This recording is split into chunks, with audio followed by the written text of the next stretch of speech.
সকলকে নমস্কার। আজ আন্তর্জাতিক নারী দিবস। সকলকে অনেক শুভেচ্ছা রইল। সৃষ্টিকর্তার রচিত এই সৃষ্টিতে নারী এক অনবদ্য উপহার। তাই সকলের মনে, সকলের চিন্তায় নারী তার যোগ্য জায়গা, যোগ্য সম্মান পাক, এইটুকুনি চাইব। আজকের লেখাটার নাম দিয়েছি সৃষ্টিতে নারী।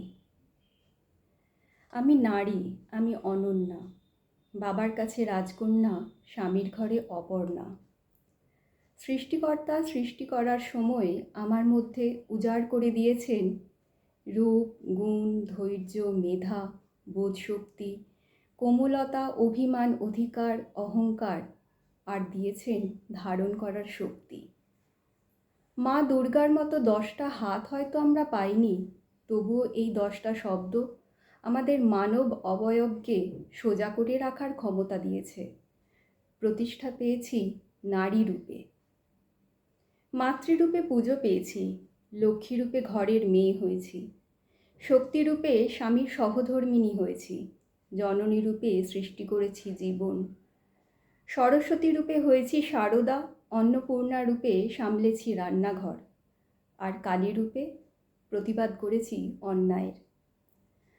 আতুর ঘরে কন্যারূপে জন্ম নেওয়া থেকে শুরু করে অন্তরিক্ষে পাড়ি দেওয়া কল্পনা চাওলা, সুনিতা উইলিয়ামস, সেই একই অস্তিত্ব নারী। বেঁচে আছি এই দাবিটুকু রাখার জন্য যে কান্না দিয়ে জীবন শুরু করেছিলাম, যার আশায় শঙ্খধ্বনি হয়নি, বংশধর আসেনি বলে। এখনও সেই পরিবার একই সূত্রে বাঁধা কোনো এক নারীর জন্য। হয়তোবা সেই পরিবার অনেক গর্বে গর্বিত আমি নারী বলে। তাই শুধু ভক্তি নয়, শুধু ভালোবাসা নয়, শ্রদ্ধা সম্মানে ভরে উঠুক সকলের মন নারী কেটে সৃষ্টি করতে পারা নারীদের প্রতি। সকলকে নমস্কার, ধন্যবাদ।